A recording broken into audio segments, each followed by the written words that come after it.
ಲಾ ಮಚ್ಚ ಬೋರ್ ಹೊಡಿತಿದೆ, ಯಾವ್ದಾರ ಒಂದ್ ಸ್ಟೋರಿ ಹೇಳ. ಸ್ಟೋರಿನಾ? ಕೇಳಿಸ್ಕೊ. ಒಂದೂರಲ್ಲಿ ಒಬ್ಬ ರಾಜ ಇದ್ನಂತೆ. ಅವ್ನ್ ಬೀಜ ಇಸ್ಕೊಂಡ್ ಸತ್ತೋದಂತೆ. ತುಪ್ಪಳಿ ಸ್ಟೋರಿ ಅಲ್ಲ, ಯಾವ್ದಾರು ಡಿಫ್ರೆಂಟ್ ಆಗಿರೋದು ಹೇಳು. ಯಾವ್ದಾರು ಡಿಫ್ರೆಂಟಾ? ಹೇಳ್ತೀನಿ ಕೇಳಿಸ್ಕೊ. ಈ ಸ್ಟೋರಿ ಹೆಸರು ಸೈಕ್ ಸ್ಟೋರಿ ಅಂತ.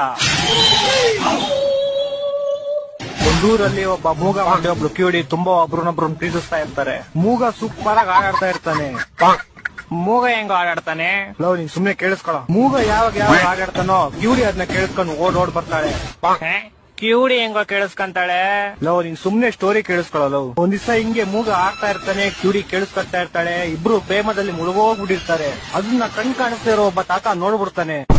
ನೋಡಿ ಓಡೋಗಿ ಹುಡುಗಿಯವ್ರ ಅಪ್ಪಂಗ್ ವಿಷಯ ಹೇಳ್ತಾನೆ. ಪಾಪ ಆಕ್ಸಿಡೆಂಟ್ ಇಂದ 2 ಕಾಲು ಕಳ್ಕೊಂಡಿರೋ ಹುಡುಗಿಯವರಪ್ಪ ವೀಲ್ ಚೇರ್ ಇಂದ ಎದ್ದು ಸೈಕಲ್ ತಗೊಂಡು ಗಾಡಿ ಕಿಕ್ ಹೊಡ್ದು ಕುದುರೆ ಮೇಲೆ ಟುಡುಕ್ ಅಂತ ಅವ್ರಿರೋ ಪ್ಲೇಸ್ ಬರ್ತಾನೆ.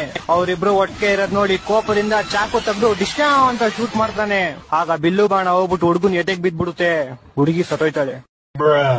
ಲವ್, ಅವ್ನ್ ಕೋಪದಿಂದ ಚಾಕು ತೆಗ್ದು ಡಿಸ್ಕ ಅಂತ ಶೂಟ್ ಮಾಡಿದ್ರೆ ಬಾಣ ಹೆಂಗೋ ಹುಡ್ಗಂಗ್ ಬಿತ್ತು. ಅಲ್ಲಿ ಬಾಣ ಹುಡ್ಗಂಗ್ ಬಿಟ್ರೆ ಹುಡುಗಿ ಹೆಂಗೋ ಸತ್ತೋಯ್ತಾಳೆ.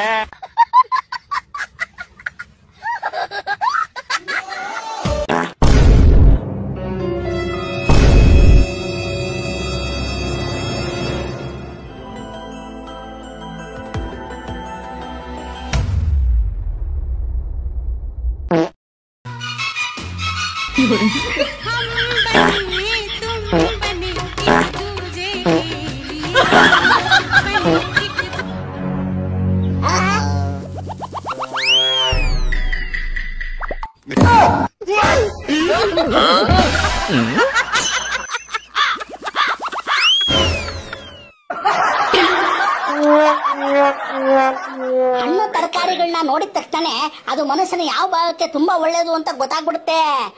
ಉದಾಹರಣೆಗೆ ಮಶ್ರೂಮ್ ತಗೊಳ್ಳಿ. ಈ ಮಶ್ರೂಮ್ ನ ಕಟ್ ಮಾಡಿ ನೋಡಿದ್ರೆ ಸೇಮ್ ನಮ್ ಕಿವಿ ತರನೇ ಇರುತ್ತೆ. ಅದಕ್ಕೆ ಇದು ಮನಸ್ಸಿನ ಕಿವಿಗೆ ತುಂಬಾ ಒಳ್ಳೇದು. ನೋಡ್ ದಿಲೀಪ, ಬೇಗ ಬರ ಇಲ್ಲಿ. ಏನೋ ಈ ವಿಡಿಯೋ ನೋಡ. ಇನ್ನು ಕ್ಯಾರೆಟ್ ವಿಷಯಕ್ಕೆ ಬಂದ್ರೆ, ಕ್ಯಾರೆಟ್ ಕಟ್ ಮಾಡಿ ನೋಡಿದ್ರೆ ಸೇಮ್ ನಮ್ಮ ಕಣ್ಣು ಒಳಗಡೆ ಹೇಗಿರುತ್ತೋ ಕ್ಯಾರೆಟ್ ಒಳಗಡೆ ನೋಡಕ್ ಅದೇ ತರ ಇರುತ್ತೆ. ಅದಕ್ಕೆ ಕ್ಯಾರೆಟ್ ಕಣ್ಣಿಗೆ ತುಂಬಾ ಒಳ್ಳೇದು. ಇನ್ನು ರಾಜ್ಮಾ ತಿಂದ್ರೆ ಯಾವ್ದಕ್ ಒಳ್ಳೇದು ಅಂದ್ರೆ, ರಾಜ್ಮಾ ನೋಡಿದ್ರೇನೆ ನಮ್ಗೆ ಗೊತ್ತಾಗುತ್ತೆ ಅದು ಸೇಮ್ ನಮ್ಮ ಕಿಡ್ನಿ ತರನೇ ಇರುತ್ತೆ ನೋಡೋದಕ್ಕೆ. ಅದಕ್ಕೆ ರಾಜ್ಮಾ ನಮ್ಮ ಕಿಡ್ನಿಗೆ ತುಂಬಾ ಒಳ್ಳೇದು.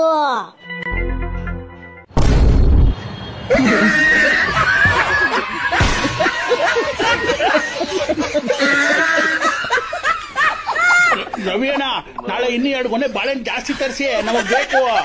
ಓಕೆ ಮಂಜಣ್ಣ, ದೊಡ್ಡದ ತರ್ತೀನಿ.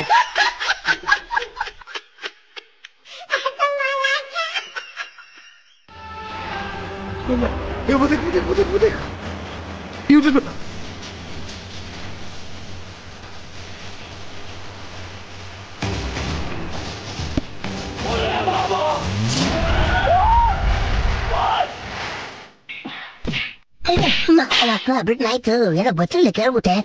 ಇನ್ನ ಸರಿ ಹೋಟ್ಲ್ ಕಡೆ ಬರೋದಿಲ್ಲ ಕಣ. ಹೋದ್ರೆ ಸರಿ ಲೋಫರ್ ತಗೊಂಬಂದ. ಇನ್ನ ಸರಿ ಹೋಟ್ಲ್ ಕಡೆ ನೋಡಿದೆ ಕ್ರಾಸ್ ತರ ಬಿಡ್ಸ್ಬಿಡ್ತೆ. ನಿನ್ನಂತ 4 ಜನ ಬಂದ್ರೆ ಸಾಕು, ಹೋಟ್ಲ್ ಉತ್ತರ ಆದಂಗೇನೆ. ಲೋಫರ್ ತಕೊಂಬ. ಏನ್ ಪ್ರಮಾಣ ಬೆಳಗ್ಗೆ ಕರಾಮಾಗಿದ್ಯಾ? ಏನ್ ಸಮಾಚಾರ?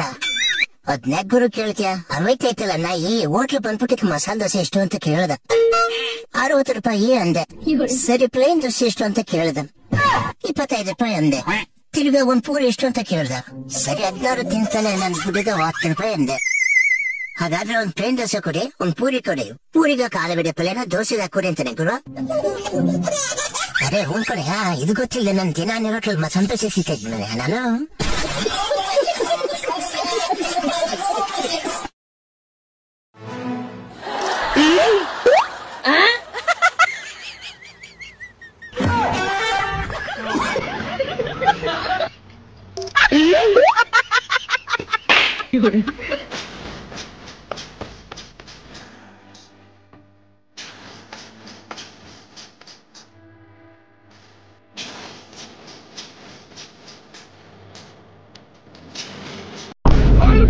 जनगणमन अधिनायक जय हे भारत भाग्य विधाता।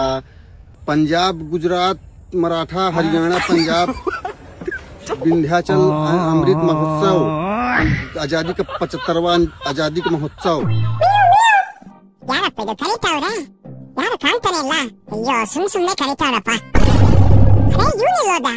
ಅಯ್ಯಯ್ಯೋ ಇವನು ಹೋಗೇ ಬಿಟ್ಟ. ಇನ್ನು ಇವನ್ನ ಹೊಡ್ಕೋದು ಬಾರಿ ಕಷ್ಟ. ಇವ್ರ ಬ್ಯಾಡ್ದಿರೋ ಟೈಮೇ ಕರ್ಬಿಟ್ಟು ಎಲ್ಲ ಹಾಳು ಮಾಡ್ತಾರಪ್ಪ. ಅಯ್ಯೋ ಗುರು ಆಂಟಿ ಅವ್ರ ಜಗಳ ಮಾಡ್ಕೊಂತವ್ರೆ. ಇಷ್ಟೊತ್ತಾದ್ರೆ ಸ್ಟಾರ್ಟ್ ಮಾಡ್ತಾರಪ್ಪ. ಮಲ್ಗಕ್ಕೆ ಬಿಡಲ್ಲ. ಎಷ್ಟು ಜನ ಇದಾರೆ ಗುರು? ಹೋಗಿ ನಾವು ನೋಡ್ಕೊಂಡ್ ಬರೋಣ.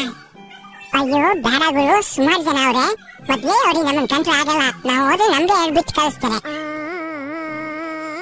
ಇಲ್ಲ ಗುರು, ಗಾಳಿ ಕಮ್ಮಿ ಐತೆ. ಎಲ್ಲ ಕಮ್ಮಿ ಐತೆ ನೋಡು, ಫುಲ್ ಐತೆ. ಒಂಚೂರು ಮುಂದೆ ಅಂತ ತಾನೇ ಬಿಟ್ಕೊಡು. ಎಂತ ಕಂಗಾಡ್ತೀಯ? ಜಾಗ ಬೇರೆ ಇಲ್ಲ ಗುರು ಗಾಡಿಗೆ. ಎಂತಕ್ಕೆ ಮುಂದೆ ಕರ್ಕೊಂತಾನೆ ನಡೆಯೋಣ.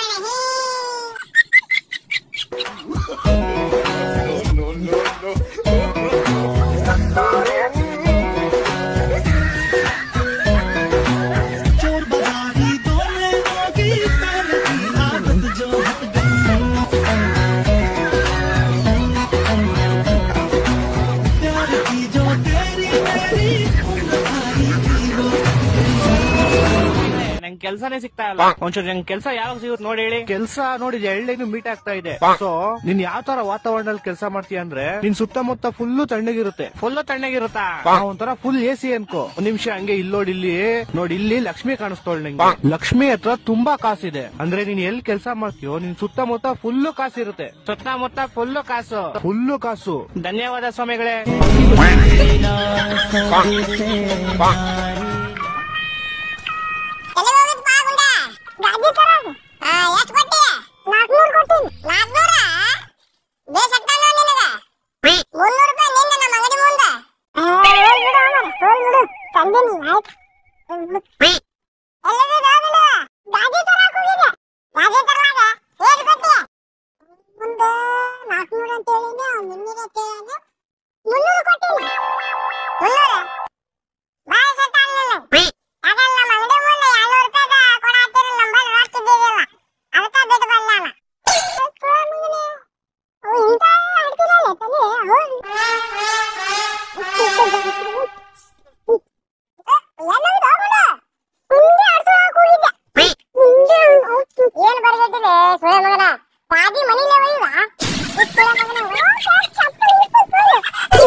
ಬಾರ್ಪಾ ದೊರೆ.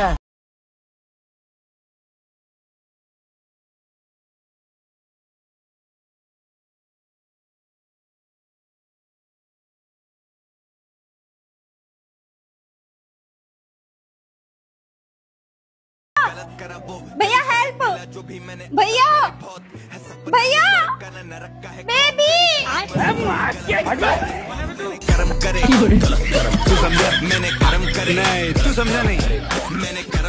ಗೊತ್ತಿರ್ಬೋದು ನಿಮ್ಗೆ ಬಹುಶಃ. ಏನಿಲ್ಲ, ಒಂದು ಹಾವು ಸತ್ತೋಗಿರುತ್ತೆ, ಅದೊಂದು ಗರಡ ಎತ್ಕೊಂಡು ಹೋಗ್ತಾ ಇರುತ್ತೆ. ಓಕೆನಾ? ಈಗ ಅದು ಹಾವು ಬಾಯಲ್ಲಿ ವಿಷ ಇರುತ್ತೆ. ವಿಷ ಮೇಲಿಂದ ಕೆಳಗೆ ಸೋರ್ತಾ ಇರುತ್ತೆ. ಕೆಳಗಡೆ ಒಂದು ರಾಜ್ಯದಲ್ಲಿ ಒಬ್ಬ ರಾಜ ಏನು ಅಂದ್ರೆ ಅವನು ಎಲ್ಲಾರ್ಗು ಅಡಿಗೆ ಮಾಡಿಸೋ ಖುಷಿ ಅವನಿಗೆ. ಒಂದ್ ಪ್ಲೇಸ್ ಇರುತ್ತೆ, ಅಲ್ಲಿ ಬಂದೋ ಟ್ರಾವೆಲ್ ಅವರೆಲ್ಲ ಊಟ ಮಾಡ್ಕೊಂಡು ನೀರು ಕುಡ್ಕೊಂಡು ದಣಿ ಮಾರ್ಸ್ಕೊಂಡು ಹೋಗ್ಲಿ ಅಂತ ಪಾಪ ಮಾಡ್ತಾ ಇರ್ತಾನೆ. ಈ ಹಾವು ಬಾಯಿಂದ ವಿಷ ಯಾವುದೋ ಒಂದು ಪಾತ್ರೆಗೆ ಬಿದ್ದು ಮಿಕ್ಸ್ ಆಗಿ ಅವತ್ತು ಊಟದಲ್ಲಿ ಹಂಚಿದಾಗ ಒಂದಷ್ಟು ಜನ ಮಾಸ್ ಆಗಿ ಸತ್ತೋಗ್ತಾರೆ. ಈಗ ಬಂದು ಚಿತ್ರಗುಪ್ತರು ಬಂದು ಪ್ರಶ್ನೆ ಮಾಡ್ತಾರೆ ಯಮಧರ್ಮರಾಜನಿಗೆ, ಇದು ಯಾರ ತಪ್ಪು, ಯಾರಿಗಾಕ್ಲಿ ಅಕೌಂಟ್ಗೆ ಈ ತಪ್ಪಿಗೆ? ಹಾವುನ ಎತ್ಕೊಂಡೋಗಿದ್ ಗರಡಕ್ ಹಾಕ್ಬೇಕಾ, ಹಾವುಗ್ ಹಾಕ್ಬೇಕಾ, ಅಥವಾ ಅಡಿಗೆ ಮಾಡ್ತಾ ಇದ್ನಲ್ಲ ಅವ್ನು ಓಪನ್ ಅಲ್ಲಿ ಮಾಡ್ದ ಅವ್ನು ಟೆಂಟ್ ಹಾಕಿರ್ಲಿಲ್ಲ ಅಂತ ಅವನಿಗೆ ಮಾಡ್ಬೇಕಾ, ಅಥವಾ ಟೆಂಟ್ ಬಡ್ಜೆಟ್ ರಾಜ ಕೊಟ್ಟಿರ್ಲಿಲ್ಲ ಅಂತ ರಾಜನ್ಗೆ ಹಾಕ್ಬೇಕಾ ಅಂತ. ಆವಾಗ ಗರುಡ ಯಮಧರ್ಮರಾಜು ಕನ್ಫ್ಯೂಸ್ ಆಗುತ್ತೆ, ಗೊತ್ತಿಲ್ಲಪ್ಪ ಇದು ಸೃಷ್ಟಿ ಮಹಾವಿಷ್ಣು ಹತ್ರನೇ ಹೋಗ್ಬೇಕು. ಮಹಾವಿಷ್ಣು ಬಂದ್ಬಿಟ್ಟು ನೋಡ್ತಾ ಇದ್ರಂತೆ ಮೇಲ್ಗಡೆ, ನೋಡ್ಬಿಟ್ಟು ಎಲ್ಲ ಅಲ್ಲಿ ನೋಡಿದ್ರಂತೆ, ಒಂದ್ ಸ್ವಲ್ಪ ತಡಿ ಹೇಳ್ತೀನಿ, ಸ್ವಲ್ಪ ದಿನ ಟೈಮ್ ಕೊಡು ಅಂತ.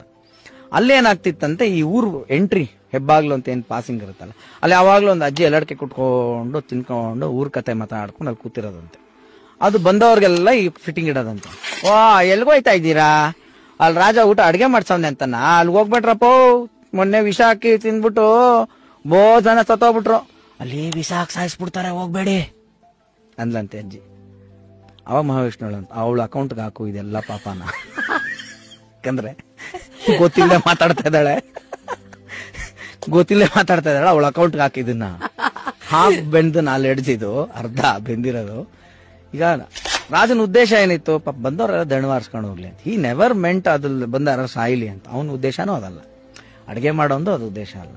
ಸತ್ತಿರ ಹಾವುದಂತೂ ಅಪರಾಧವೇ ಅಲ್ಲ. ಗರುಡ ಅದು ಹೊಟ್ಟೆಪಾಡು ಅದು ಎತ್ಕೊಂಡು ಹೋಗ್ತಾ ಇದೆ. ಸೊ ಇದನ್ನೆಲ್ಲ ನೋಡಿ ಗೊತ್ತಿಲ್ಲದೇನೋ ಒಬ್ರು ಕತೆ ಹುಟ್ಟಾಕ್ತಾರೆ ಗೊತ್ತಾ, ಒಂದು ಸ್ಕ್ರೀನ್ ಪ್ಲೇ ಅವನ ಅಕೌಂಟ್ಗೆ ಹಾಕಿದ್ನೆಲ್ಲ. ಹಾಗಾಗಿ ನಮಗೆ ಕಮೆಂಟ್ಸ್ ಮಾಡೋರು ದಯವಿಟ್ಟು ಬೇಕು, ಯಾಕೆಂದ್ರೆ ನಮಗ್ ಗೊತ್ತಿಲ್ಲದೇನ ನಮ್ಮ ಕರ್ಮನವ್ರು ಹಂಚ್ಕೊಂತಾ ಇರ್ತಾರೆ.